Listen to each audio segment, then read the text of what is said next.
మీకు ఇచ్చిన మాట మీదకి వెళ్ళైతే కెమెరా హ్యాండింగ్ స్టార్ట్ చేస్తాను చెప్పాను కదా, సో స్టార్ట్ చేస్తున్నా. ప్రజెంట్ ఈ కెమెరా అనేది పెడతలేను, ఓన్లీ విజిటింగ్ కార్డు పెడుతున్నా. ఈ విజిటింగ్ కార్డు థాట్ అనేది ఎలా వచ్చిందంటే ఫ్రెండ్ సజెషన్ చేసిండు. ఎందుకంటే స్టాంప్ వేసి ఎక్కడైతే పెడుతున్నామో దాని అడ్రస్ తర్వాత డేట్ వేసి ఇది పెట్టిన తర్వాత అప్పుడు చేసేయి అని చెప్పేసిండు. సో దానివల్ల కెమెరా మాత్రం పెడతాను, ఓన్లీ విజిటింగ్ కార్డు పెడుతున్నా. సో ప్రజెంట్ ఇది కొత్త బస్ స్టాండ్లో పెడుతున్నా. కొత్త బస్ స్టాండ్ ఎక్కడ పెడుతున్నా అని మీకు మొత్తం లొకేషన్ చూపిస్తాను. Let's go.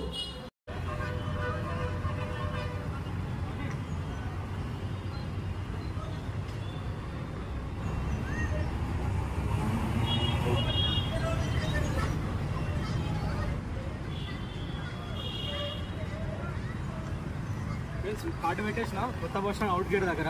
సో ఎవరైతే తీసుకొని దాని విజిటింగ్ కార్డు మీద నెంబర్ ఉంటుంది, కాల్ చేసేయండి. ఒకవేళ అడ్రస్ కొత్త బస్ స్టాండ్ పాత బస్ స్టాండ్ రూట్లో కాంతిభవన్ ఐడియా ఉంది, కాంతిభవన్ ఆపోజిట్ గల్లీలో చిత్ర ఫ్లెక్స్ ఆపోజిట్లో మన షాపు. సో కార్డు తీసుకొని వచ్చేసేయండి, కెమెరా ఇచ్చేస్తాం.